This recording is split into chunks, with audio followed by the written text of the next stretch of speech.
नमस्कार दोस्तों, स्वागत है आप सभी का हमारे YouTube चैनल इकरा साइंस क्लासेज में। आज की इस क्लास में हम लोग बात करेंगे एक्सक्रेटरी सब्सटेंस यानी उत्सर्जी पदार्थों के बारे में। पिछली क्लास में हम लोगों ने बात की थी कि उत्सर्जन के अंदर सामान्यतया मनुष्य जो है या अन्य जंतु जो है उनके अंदर अलग अलग उत्सर्जी पदार्थ हो सकते हैं। कार्बन डाइऑक्साइड हो सकता है, इसके अलावा जल हो सकता है, ठीक है। इसके अलावा नाइट्रोजनी अपशिष्ट हो सकते हैं। तो वो जो नाइट्रोजनी अपशिष्ट हैं वो कौन कौन से हैं और वो किन किन जंतुओं के द्वारा उत्सर्जित किए जाते हैं उनके बारे में आज हम बात करेंगे, ठीक है। तो आज का अपना टॉपिक है नाइट्रोजनी अपशिष्ट। नाइट्रोजनी अपशिष्ट, नाइट्रोजीनस वेस्ट।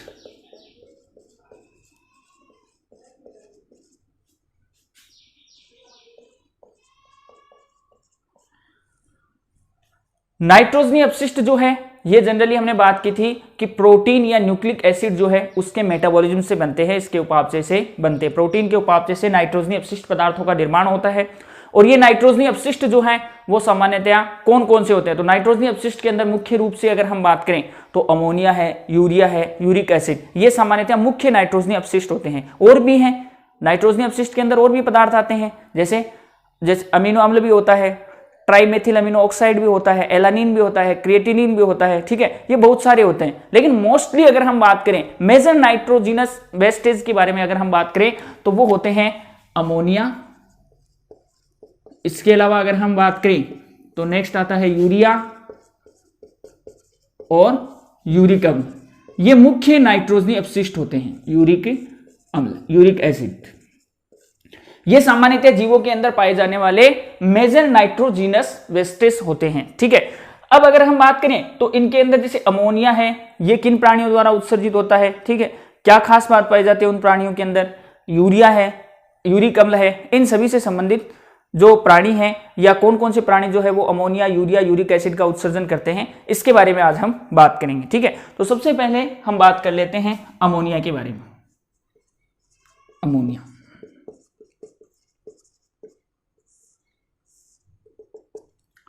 अमोनिया के बारे में अगर हम बात करें तो अमोनिया जो है सामान्यतः इसका निर्माण जो है वो प्राणियों के अंदर लीवर के अंदर होता है। जो जंतु होते हैं उनके अंदर सामान्यतः यकृत कोशिकाओं के अंदर अमोनिया का निर्माण होता है, ठीक है।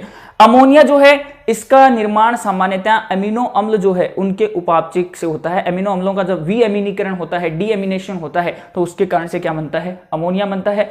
अमोनिया ये बाकी के जितने भी यूरिया है, यूरिक एसिड है या अमोनिया जो है वो सामान्यतः इन सभी के अंदर सबसे ज्यादा टॉक्सिक होता है, ठीक है। Maximum toxic substance is ammonia. सबसे ज्यादा विषैला पदार्थ जो है वो कौन सा होता है? अमोनिया होता है, ठीक है। अमोनिया जो है सामान्यतः इसके उत्सर्जन के लिए जल की आवश्यकता जो है वो भी ज्यादा होती है, ठीक है। क्यों होती है जल की आवश्यकता सर्वाधिक? क्योंकि इसका ये जो है जल में घुलनशील होता है और जल में घुलनशील होने के कारण से जब इसका उत्सर्जन होता है तो सामान्यतः अमोनियम आयन के रूप में होता है, ठीक है। इसके अलावा अमोनिया जो है इसको ब्लड के द्वारा ट्रांसपोर्ट नहीं किया जा सकता। ब्लड जो है इसके अंदर इसको सर्कुलेट नहीं किया जाता। क्यों? क्योंकि सामान्यतः जब ब्लड के अंदर इसका सर्कुलेशन हो, अगर रक्त के अंदर इसका परिसंचरण हो तो ये अपने मार्ग में आने वाली सभी चीजों को डिस्ट्रॉय कर सकता है, नष्ट कर सकता है। इसलिए जहां तक हो सके प्राणियों के अंदर ऐसी व्यवस्था पाई जाती है कि जहां पे उनके शरीर में अमोनिया बनता है वहीं से जो है शरीर के जिस भाग में अमोनिया बनता है उसी भाग से जो है अमोनिया को एक्सक्रीट कर दिया जाता है, उत्सर्जित कर दिया जाता है। जनरली अगर हम बात करें तो जल की आवश्यकता अमोनिया के उत्सर्जन के लिए सर्वाधिक होती है। इस वजह से एक्वाटिक एनिमल्स जो होते हैं, जलीय प्राणी जो होते हैं, इसके अलावा जो अकशेरुकी प्राणी होते हैं, अकशेरुकी में भी ध्यान रखना कीटों को छोड़ करके जितने भी कीट हैं वो अमोनिया का उत्सर्जन नहीं करेंगे। बाकी जितने भी इनवर्टिब्रेट्स होते हैं, जो अकशेरुकी प्राणी होते हैं, वो किसका उत्सर्जन करते हैं? अमोनिया का, ठीक है। तो अमोनिया जो है इसके अंदर सबसे पहली और अहम बात है सर्वाधिक विषैला अपशिष्ट। सर्वाधिक विषैला, ठीक है। इसके अलावा ध्यान देंगे इसका निर्माण कैसे होता है? तो इसका निर्माण होता है अमीनो अम्लों के विअमीनीकरण से, विअमीनीकरण द्वारा। इसके अलावा ध्यान देना जल की आवश्यकता जो है वो भी बहुत ज्यादा होती है। जल की आवश्यकता सर्वाधिक होती है अमोनिया के उत्सर्जन के लिए। जल की आवश्यकता सर्वाधिक। जितने भी उत्सर्जी पदार्थ हैं उनके अंदर अमोनिया के उत्सर्जन के लिए जल की आवश्यकता सर्वाधिक होती है। इसका अंदाजा आप एक सामान्य जो डाटा है उससे लगा सकते हो। 1 ग्राम अमोनिया जो है इसके उत्सर्जन के लिए लगभग 350 से 500 मिलीलीटर जल की आवश्यकता होती है। ठीक है, तो सामान्यतः इतना जल जो है वो सभी प्राणियों के लिए जो है उत्सर्जित करना पॉसिबल नहीं होता है। ठीक है, तो ये पॉसिबिलिटी पाई जाती है एक्वाटिक एनिमल्स के अंदर। तो इसका उत्सर्जन जो है वो सामान्यतः किया जाता है जलीय प्राणी एक्वाटिक एनिमल जैसे मछलियां वगैरह है। ठीक है, इसके अलावा जो अकशेरुकी प्राणी है, अकशेरुकी इनवर्टिब्रेट्स, ठीक है, जिनके अंदर रीढ़ की हड्डी नहीं पाई जाती है, वर्टिब्रेट कॉलमन नहीं पाई जाती है, लेकिन इनके अंदर भी ध्यान रखना कीटों को छोड़कर, कीटों के अलावा। ठीक है, ये चीज जो है ध्यान रखना, कीट जो है वो सामान्यतः अमोनिया का उत्सर्जन नहीं करते हैं। ठीक है, इसके अलावा जो उभयचर प्राणी हैं, उभयचर के लार्वा, जितने भी उभयचर प्राणी हैं, लार्वा ऑफ एम्फीबियंस, एम्फीबियंस के लार्वा जो है वो भी किसका एक्सक्रेशन करेंगे, किसका उत्सर्जन करेंगे, अमोनिया का उत्सर्जन करेंगे। ठीक है, जैसे मेंढक है, मेंढक जो है, जो एडल्ट मेंढक होता है, वयस्क मेंढक जो है वो सामान्यतः यूरिया का एक्सक्रेशन करता है, यूरिया का उत्सर्जन करता है, लेकिन उसका जो लार्वा है जिसको हम टेडपोल कहते हैं वो किसका उत्सर्जन करेगा, अमोनिया का उत्सर्जन करेगा। ठीक है, इसके अलावा ध्यान देंगे ये जितने भी प्राणी हैं इन प्राणियों को कहते हैं अमोनोटेलिक।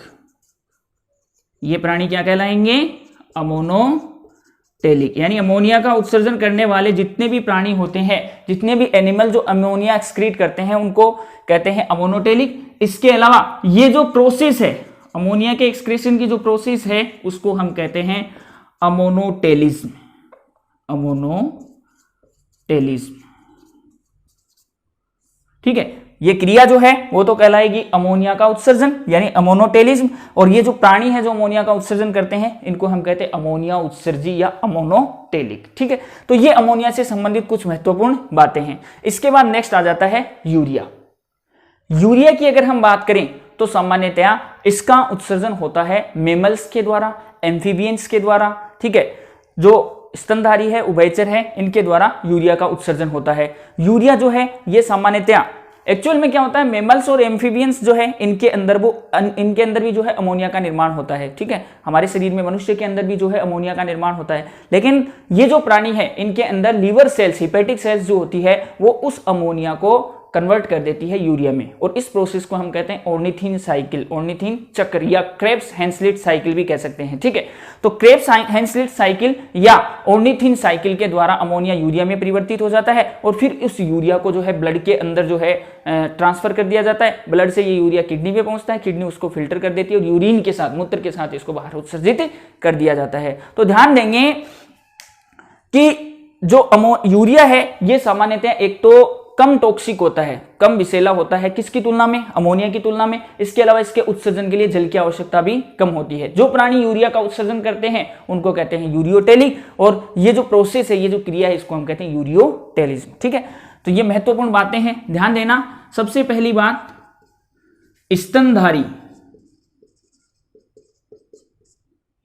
स्तनधारी यानी मेमल्स, इसके अलावा उभयचर एम्फीबियंस,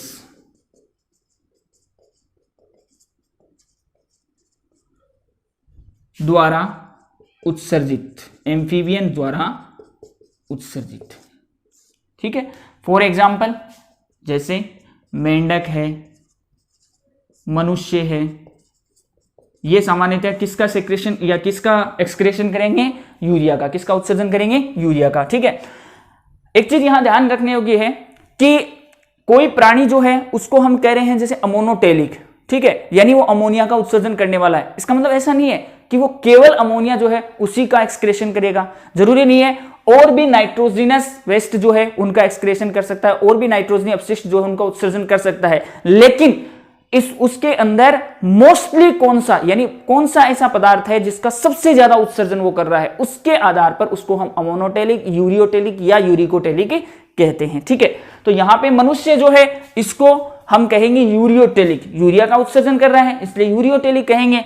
तो मनुष्य जो है इसके अंदर सामान्यतया जरूरी नहीं है कि ये यूरिया का ही उत्सर्जन कर रहे हैं, पीछे हम पढ़ के आएंगे कार्बन डाइऑक्साइड का भी उत्सर्जन कर रहा है, जल का भी उत्सर्जन कर रहा है, लेकिन मुख्य उत्सर्जी पदार्थ क्या होता है, वो होता है यूरिया मनुष्य के अंदर। ठीक है, इसी प्रकार मेंढक की बात करें, मेंढक में हमने देखा है कि मेंढक का जो टेडपोल है वो किसका उत्सर्जन कर रहा है, अमोनिया का, और मेंढक जो है वयस्क मेंढक किसका उत्सर्जन करेगा, यूरिया का। ठीक है, इसके बाद ध्यान देना इनके शरीर में या इन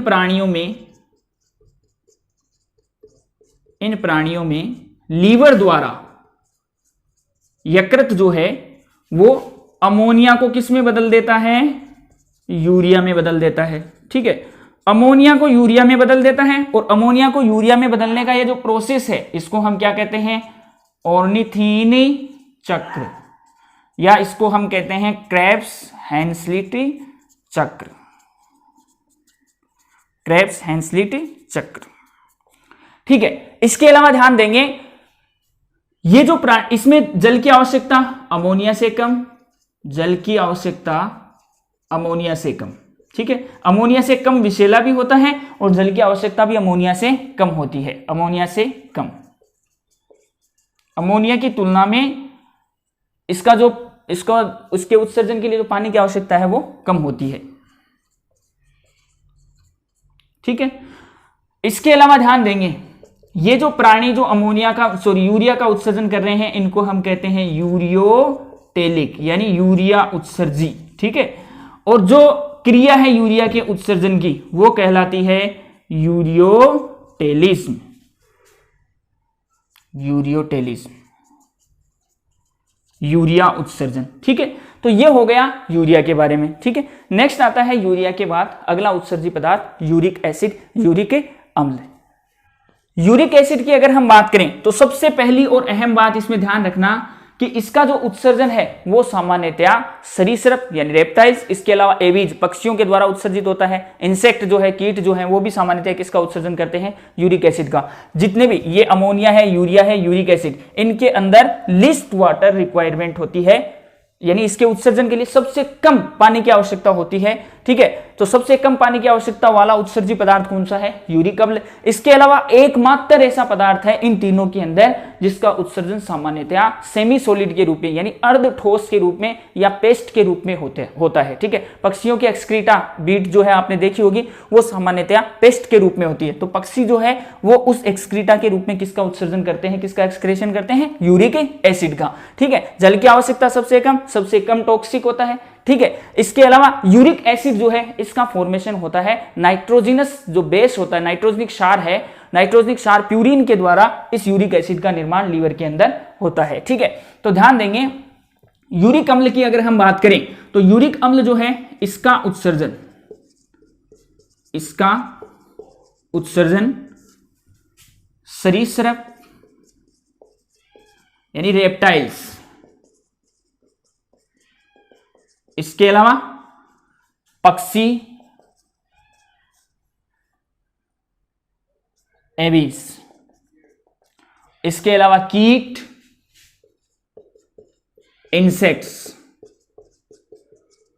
ठीक है, ये सारे करते हैं इसका उत्सर्जन। ठीक है, सरीसृपों के अंदर जैसे सांप आ गया, मगरमच्छ आ गया, ये सारे इसका उत्सर्जन करेंगे, छिपकली वगैरह है। ठीक है, पक्षी जो है वो सारे पक्षी, कीट जो है वो भी सामान्यतः किसका उत्सर्जन करेंगे, यूरिक अम्ल का उत्सर्जन करेंगे। इसके अलावा ध्यान देंगे सबसे कम विषैला होता है, सबसे कम विषैला। ठीक है, तथा जल की आवश्यकता जो है वो भी इसमें क्या होगी, सबसे कम। जल की आवश्यकता यूरिया से भी कम होती है, इसमें यूरिया से भी कम। ठीक है, हमने पढ़ा है 1 ग्राम अमोनिया जो है उसके उत्सर्जन के लिए 350 से 500 ml जल की आवश्यकता होती है। यूरिया में ये 50 ml हो जाती है। और यूरिक एसिड जो है इसके अंदर 1 ग्राम यूरिक एसिड के उत्सर्जन के लिए 10 ml जल की आवश्यकता होती है। इसी वजह से ये प्राणी जो है वो सामान्यतः यूरिक एसिड का एक्सक्रेशन करते हैं, उत्सर्जन करते हैं। इसके अलावा ध्यान देंगे इसका जो निर्माण है, इसका निर्माण कैसे होता है, पीछे हमने पढ़ा है कि अमोनिया का निर्माण कैसे होता है। ठीक है, इसके अलावा यूरिया का निर्माण कैसे होता है। ठीक है, अब यहां पे यूरिक अम्ल जो है इसका निर्माण प्यूरिन के द्वारा, नाइट्रोजनिक क्षार जो प्यूरिन है उसके द्वारा होता है। प्यूरिन जो है वो सामान्यतः पहले बदलता है जेंथिन में और जेनथिन जो है वो फिर बदल जाता है यूरिक अम्ल में। जेनथिन यूरिक अम्ल में बदल जाता है और इस यूरिक अम्ल को फिर एक्सक्रीट कर दिया जाता है। एक चीज और ध्यान रखना, अर्ध ठोस के रूप में, अर्ध ठोस सेमी सॉलिड या पेस्ट के रूप में उत्सर्जित, पेस्ट के रूप में उत्सर्जित होता है, ठीक है।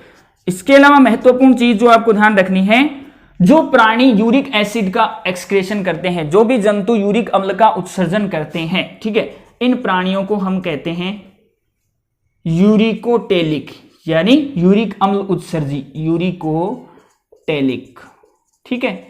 इसके अलावा ये जो क्रिया है, जिस क्रिया में सामान्यतः यूरिक एसिड का एक्सक्रेशन होता है, उत्सर्जन होता है, उसको हम कहते हैं यूरिक अम्ल उत्सर्जन, यानी यूरिकोटेलिज्म, ठीक है।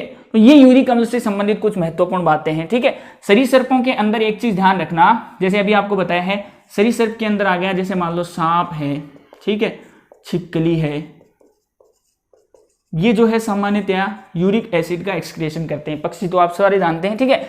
सांप जो है, सांप, छिपकली, ये सरीसृप है और ये जो है यूरिक अम्ल का उत्सर्जन करते हैं। इनके अंदर ध्यान रखना एक अपवाद है, मगरमच्छ। मगरमच्छ की अगर हम बात करें, क्रोकोडाइल जो होता है वो जनरली अमोनिया जो है, अमोनिया और यूरिक एसिड दोनों का एक्सक्रेशन करता है। ये ध्यान रखना, अमोनिया और यूरिक एसिड, यूरिक अम्ल, इन दोनों का एक्सक्रेशन करेगा कौन? क्रोकोडाइल यानी मगरमच्छ, ठीक है। मगरमच्छ जो है वो इन दोनों का उत्सर्जन करता है, ठीक है। तो ये सारे जो है ये सामान्यतया कुछ नाइट्रोजिनस वेस्ट हैं जिनके बारे में हमने बात की है। इनके अलावा कुछ अन्य नाइट्रोजनीय वेस्टेज भी होते हैं, कुछ अन्य नाइट्रोजनीय अपशिष्ट पदार्थ भी होते हैं, ठीक है। जैसे अन्य नाइट्रोजनीय अपशिष्टों की अगर हम बात करें तो इसके अंदर आ जाता है, जैसे मान लो ग्वानीन है, ग्वानीन ये एक नाइट्रोजनिक क्षार है, ठीक है, और इसका उत्सर्जन करते हैं ऑर्थोपोडा संघ के प्राणी, ऑर्थोपोडा, ठीक है, जिनका शरीर टुकड़ों में, मतलब छोटे छोटे संधियां जिनके शरीर में पाई जाती है, उन जिनका शरीर खंडों में विभाजित होता है, उनको हम कहते हैं ऑर्थोपोडा संघ के प्राणी। ऑर्थोपोडा संघ के प्राणियों के द्वारा किसका उत्सर्जन होता है? ग्वानीन का। तो ऑर्थोपोडा द्वारा उत्सर्जित, ठीक है। इसके अंदर ध्यान रखना, इसके एग्जाम्पल्स इंपॉर्टेंट है, जैसे मकड़ी है, ठीक है, बिच्छू है, ये सामान्यतः किसका उत्सर्जन करेंगे? ग्वानीन का। इसके अलावा इंपॉर्टेंट चीज ध्यान रखना, ग्वानीन जो है ये ऐसा अपशिष्ट पदार्थ है जो कंप्लीटली ठोस रूप में उत्सर्जित होता है, ठीक है, कंप्लीटली सॉलिड स्टेट के अंदर जो है इसका एक्सक्रीट आउट किया जाता है, ठीक है। जो पीछे हमने पढ़ा यूरिक एसिड वो सेमी सॉलिड होता है, अर्ध ठोस होता है, ग्वानीन जो है वो कंप्लीट सॉलिड होता है, पूर्णतया ठोस रूप में उत्सर्जित, ठीक है। इसके अलावा ध्यान देंगे, एक आता है TMAO, ठीक है। TMAO का पूरा नाम है try methyl amino oxide, amino oxide, try methyl amino oxide. Try methyl amino oxide जो है ये सामान्यतः जल में घुलनशील अपशिष्ट पदार्थ है और इसका उत्सर्जन जो है, इसका जो एक्सक्रेशन है, ये सामान्यतः जलीय मोलस्क।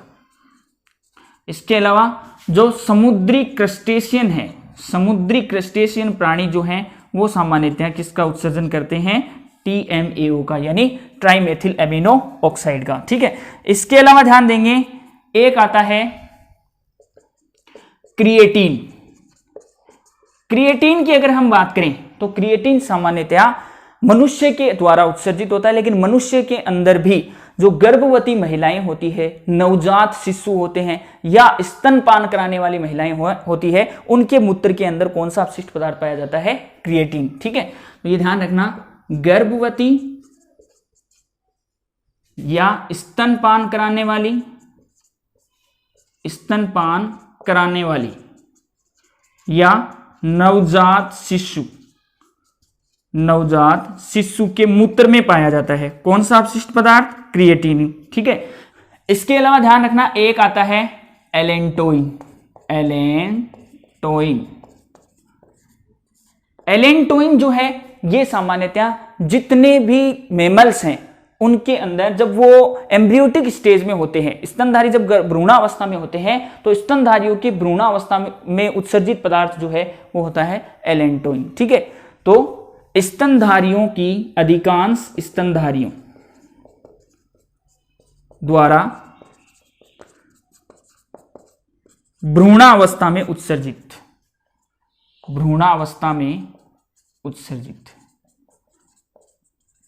तो ये कुछ जो है सामान्यतया उत्सर्जित पदार्थ हैं या अपशिष्ट पदार्थ हैं, नाइट्रोजिनस वेस्ट है, नाइट्रोजन अपशिष्ट पदार्थ हैं जिनका उत्सर्जन अलग अलग प्राणियों के द्वारा किया जाता है।